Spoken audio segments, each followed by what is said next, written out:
Hello students, मेरा नाम है विवेक और आप देख रहे हैं एजुकेशनल ईज़र। आज हम पढ़ेंगे पार्ट्स ऑफ स्पीच का नेक्स्ट टॉपिक, जिसका नाम है प्रेपोजिशन।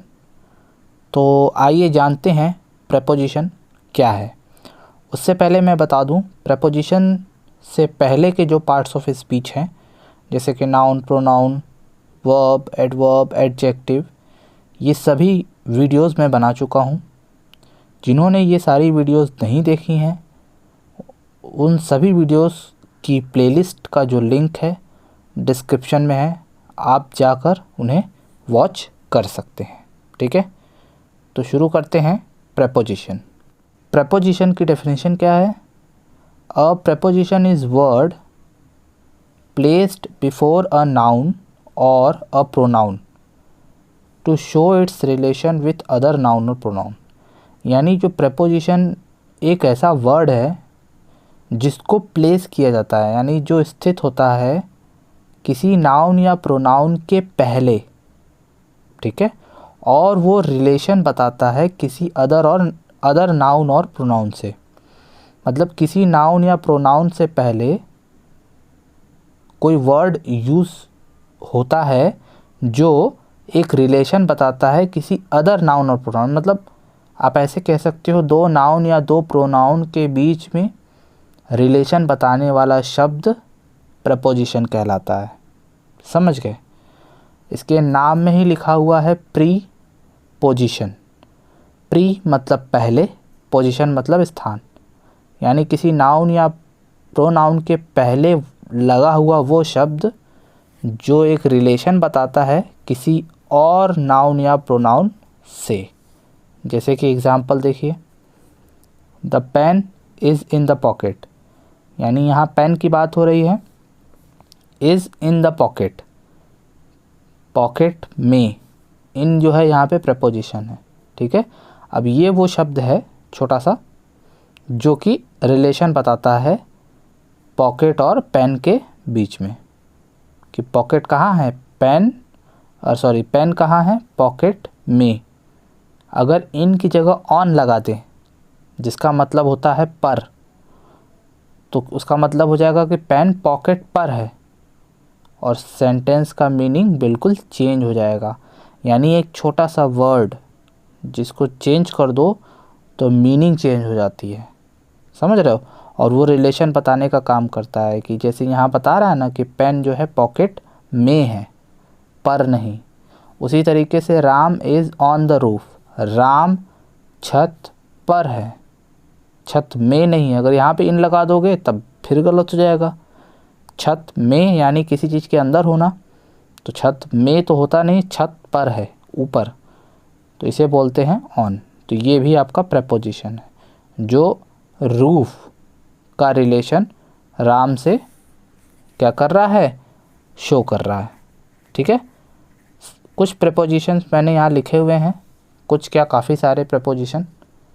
मैंने कोशिश किया है कि सारे प्रेपोजिशन आपको एक नज़र में दिखा दूं कि ये होते हैं इतने सारे प्रेपोजिशन।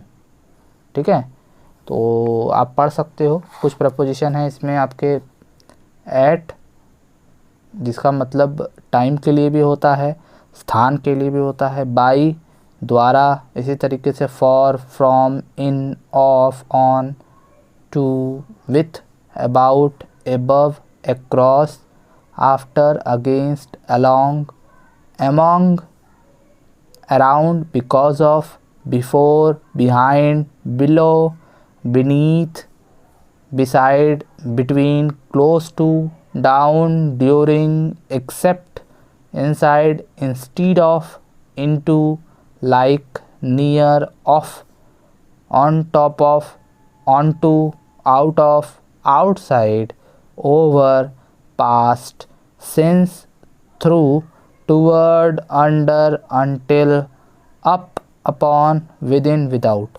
ये तो मैंने काफ़ी सारे ढूंढ के मैंने लिख लिए इतने सारे प्रेपोजिशन, लेकिन सिर्फ इतने ही नहीं होते, और भी हो सकते हैं प्रेपोजिशन। ठीक है, तो आप पहले प्रेपोजिशन का मतलब समझ गए। ठीक, मतलब समझ गए। अब इतने सारे प्रेपोजिशन हैं, आपको सारे प्रेपोजिशन के बारे में एक वीडियो में बताना लगभग नामुमकिन है। ठीक है, तो हम इस वीडियो में सिर्फ प्रपोजिशन के कुछ बेसिक जो मोस्ट इम्पॉर्टेंट प्रपोजिशंस है उनके बारे में जानते हैं। बाकी जो प्रपोजिशंस में डिफरेंसेस हैं और जो इम्पॉर्टेंट प्रपोजिशंस हैं उन पर हम लोग अलग वीडियो में जानेंगे। ठीक है, अब हम एग्जांपल से समझाते हैं आप लोगों को कुछ प्रपोजिशंस के बारे में जो काफ़ी इम्पॉर्टेंट है। जैसे कि फर्स्ट है, I did it for my good. मैंने ये किया अपने भले के लिए। अपने भले के लिए, यहाँ पर फॉर जो है लिए के लिए यूज होता है। किसके लिए? इसका मीनिंग है के लिए, समझ रहे हो? लेकिन हर जगह इसका मतलब के लिए नहीं होता, लेकिन ज़्यादातर जगह पर के लिए ही वर्ड यूज़ होता है। तो मैंने ये किया अपने भले या अपने अच्छे के लिए, तो ये है प्रपोजिशन। ठीक है, क्योंकि ये रिलेशन बता रहा है मेरा या मेरे अच्छाई का या मेरे भलाई का मेरे काम से। ठीक है, नेक्स्ट है, आई वेंट टू दिल्ली। मैं दिल्ली गया। टू दिल्ली, दिल्ली के पहले ये टू लगा हुआ है और ये इशारा कर रहा है जिस स्थान के लिए मैं गया। ठीक है, अब इसका मीनिंग भी आप चाहो तो बोल सकते हो के लिए। मैं दिल्ली के लिए गया। के लिए का मतलब यहाँ पे फॉर नहीं लगेगा, या मैं दिल्ली को गया, आप ऐसे भी बोल सकते हो। समझ रहे हो? तो किसी स्थान पर जाने के लिए तो वहाँ पर हम टू लगाते हैं। ठीक, गांव जाएंगे तो टू विलेज। किसी स्थान पर जाने के लिए तो वहाँ उसके पहले टू लगता है। ठीक है, तो वो रिलेशन बताता है कि कौन कहाँ जा रहा है या कहाँ गया। ठीक है, नेक्स्ट है आपका, ही वेंट टू आगरा। देखो यहाँ पे भी अब आगरा जा रहा है वह, तो वो आगरा गया, तो आगरा को गया। तो यहाँ पे भी टू जो है एक प्रपोजिशन है। लेकिन यहाँ एक और प्रपोजिशन है, बाई ट्रेन। बाई का मतलब होता है द्वारा, यानी ट्रेन द्वारा वह आगरा गया। ठीक है, नेक्स्ट है, आई राइट विथ अ पेन। मैं लिखता हूँ एक पेन के साथ या एक पेन से। आप से भी बोलते हो, साथ भी बोलते हो। तो विथ का मतलब एक जनरली होता है साथ। ठीक है, आप साथ न बोल के से का भी यूज़ कर सकते हो कि मैं एक पेन से लिखता हूँ या मैं एक पेन के साथ लिखता हूँ। यहाँ पे एक पेन का प्रयोग किया जा रहा है। तो विथ का मतलब देखो जनरली से भी होता है, साथ भी होता है। तो आप जितना ज़्यादा सेंटेंस पढ़ोगे तो आपको समझ आएगा। ठीक है, तो जनरली विथ का मतलब साथ होता है। ठीक है, अब अगला है, आई लिव इन आगरा। मैं आगरा में रहता हूँ। तो लिव इन, आगरा में, इन का मतलब में होता है। मैंने ऊपर वाले एग्जाम्पल में भी आपको एक बताया था, इन मतलब क्या होता है? में। नेक्स्ट है, the lion jumped into the well. शेर कुएं में कूद गया। ठीक है, शेर कुएं में कूद गया। यहाँ पर भी में है। अब आप कहोगे सर इन और इनटू में क्या फ़र्क है? देखो, इन का मतलब होता है कि कोई चीज़ किसी के अंदर है। ठीक है, और इनटू का मतलब होता है कि मोशन करते हुए कोई चीज़ किसी चीज़ के अंदर जाता हुआ। जैसे कि लॉयन जब वेल में जाएगा तो वो अब जाके सीधे वहाँ बैठ थोड़ी जाएगा, मतलब वो कुछ दूर तक हवा में मूव करेगा, अंदर की ओर जाएगा। तो उसे हम इनटू बोलते हैं। यानी जब कोई चीज़ किसी चीज़ के अंदर जाते हुए मूव करती है तो उसे हम में भी बोलते हैं। में कोई फ़र्क नहीं है, लेकिन उस वहाँ पर हम इनटू यूज़ करते हैं। बात समझ रहे हो? इन और इनटू में ज़रा सा फ़र्क है। अब जैसे कि मैं बोलूँ ग्लास में पानी है, वाटर इन द ग्लास। ठीक है, ग्लास में पानी है। अब मैं अगर पानी जो है ग्लास के अंदर पानी अगर मूव कर रहा होता यानी गिर रहा होता तो इनटू का यूज़ हम वहाँ कर सकते थे। समझ रहे हो? नेक्स्ट देखते हैं, आकांक्षा केम एट 9। एट का जो यूज़ होता है वो जनरली समय के लिए होता है कि किस समय पर। एट का मतलब क्या होता है? पर। स्थान के लिए भी एट का यूज़ होता है, जैसे एट स्टेशन, एट प्लेटफॉर्म, है ना। तो यहाँ पर समय के लिए यूज़ हुआ है। आकांक्षा केम एट 9, वो 9 बजे आई। तो एट का मतलब जनरली क्या होता है, पर होता है, लेकिन यहाँ समय के लिए है तो इसीलिए एट यूज़ किया गया है। तो आपको हर एक प्रेपोजिशन के बारे में डीपली नॉलेज होना चाहिए। तो मैं आपको जनरली यहाँ बता रहा हूँ कि आप प्रेपोजिशन पहले पिक करना सीखो कि हाँ ये प्रेपोजिशन है, ये प्रेपोजिशन है। फिर ये प्रेपोजिशन कहाँ और कब कैसे यूज़ होगा वो हम लोग नेक्स्ट वीडियो में सीखेंगे। My pen is on the table, on का मतलब क्या होता है, पर। मैंने एट का मतलब भी पर बताया, लेकिन ये पर और ये पर में अंतर है। एक पर तो उड़ने वाला पंख वाला होता है, तो वो नहीं, ठीक है। तो यहाँ पे टेबल और पेन का कांटेक्ट हो रहा है, तो इसीलिए यहाँ पर ऑन का यूज़ किया गया है, ठीक है, कि मेरी पेन टेबल पर है। She is behind the tree, वो पेड़ के पीछे है। बिहाइंड का मतलब के पीछे, तो बिहाइंड भी जो है आपका प्रेपोजिशन है। The cat is running after the rat, after का मतलब पीछे। बिल्ली जो है चूहे के पीछे भाग रही है, तो आफ्टर जो है यहाँ पे क्या हो जाएगा, पीछे। समझ रहे हो, आफ्टर का मतलब बाद में भी हो सकता है, बाद में या पीछे, ठीक है। नेक्स्ट है शी केम फ्रॉम दिल्ली, यानी वो दिल्ली से आई। फ्रॉम का मतलब से, दिल्ली से। आप लोग जब सब्ट्रैक्शन पढ़ते होगे, सब्ट्रैक्शन वाला क्वेश्चन, तो लिखा रहता है सब्ट्रैक्ट 9 फ्रॉम 18। फ्रॉम 18 का मतलब 9 को सब्ट्रैक्ट करो 18 में से, है ना। उसी तरीके से यहाँ वो दिल्ली से आई। नेक्स्ट है the cat is under the table, under का मतलब होता है नीचे। अंडर का मतलब क्या होता है, नीचे। जो बिल्ली है वो टेबल के नीचे है, तो अंडर द टेबल, नीचे। नेक्स्ट है Naman is standing between Akash and Rajat. Between का तो मतलब जानते ही हो, बीच में, कि नमन जो है खड़ा है आकाश और रजत के बीच में, ठीक है। नेक्स्ट 2-3 और देखते हैं।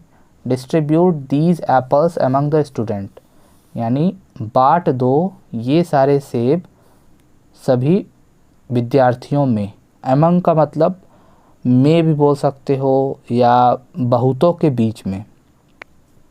अमंग का मतलब क्या हो सकता है, जैसे कोई ग्रुप हो या कई सारे लोग हों, कई सारी चीज़ें हों, ठीक है, तो उसमें डिस्ट्रीब्यूट करना, बांटना को ही अमंग का यूज़ करना कहते हैं। अब इसका सिंपल मीनिंग तो यही होगा कि इन सेबों को विद्यार्थियों में या विद्यार्थियों के बीच बांट दो। डिस्ट्रीब्यूट मतलब बांट दो, तो अमंग मतलब के बीच, ठीक है। The birds are flying over the tree, over का मतलब ऊपर होता है। अब मैंने ऑन का मतलब भी पर बताया, ओवर का मतलब भी ऊपर, यहाँ लेकिन ऊपर है। यहाँ पर टेबल और पेन का टच हो रहा है, इसीलिए वो ऑन था। यहाँ पे बर्ड्स और ट्री का टच नहीं हो रहा, बट ये है कि ट्री से ऊपर उड़ रही हैं, तो ओवर का मतलब क्या होता है, ऊपर। ओवर का मतलब क्या होता है, ऊपर। नेक्स्ट है my house is near a temple, मेरा घर एक मंदिर के पास। नियर मतलब होता है के पास या निकट, तो मेरा घर मंदिर के पास है। तो इस तरीके से आप क्या कर सकते हो, प्रेपोजिशन को पिक कर सकते हो या अंडरलाइन कर सकते हो। तो सबसे पहले आप प्रेपोजिशन को पिक आउट करना जानो, ठीक है। पिक आउट मतलब उसको छांटना जानो कि हाँ ये प्रेपोजिशन है। अब कोई प्रेपोजिशन कहाँ पर और कैसे यूज़ होगा, उन सभी प्रेपोजिशन के बारे में हम लोग आगे मैं वीडियोस बना कर इस पर अपलोड करूँगा, ठीक है। तो इस वीडियो में मेरा मोटिव यही था कि आपको प्रेपोजिशन के बारे में बताना कि प्रेपोजिशन होता क्या है। तो आप समझ गए होंगे, प्रेपोजिशन वो वर्ड होता है जो रिलेशन बताता है दो नाउन या दो प्रोनाउन के बीच, ठीक है। और ये बहुत इम्पॉर्टेंट होता है। आप एक प्रेपोजिशन की जगह दूसरे प्रेपोजिशन का यूज़ कर लोगे तो मीनिंग पूरी तरीके से चेंज हो जाता है, जैसा कि मैंने आपको शुरू में बताया था। आई होप आपको प्रेपोजिशन के बारे में काफ़ी जानकारी मिली होगी। इतने सारे प्रेपोजिशन मैंने बताया भी आपको, तो आप सारे प्रेपोजिशन को पढ़ो और अब आई होप कि आप प्रेपोजिशन किसी भी सेंटेंस से अलग कर सकते हो या सर्कल कर सकते हो। ये क्वेश्चन मैं दे रहा हूँ, इसमें आप प्रपोजिशन क्या करना है, अंडरलाइन करना है। तो आप इसमें प्रपोजिशन ढूंढ ढूंढ कर अंडरलाइन कर लीजिएगा और प्रैक्टिस करिएगा, ठीक है।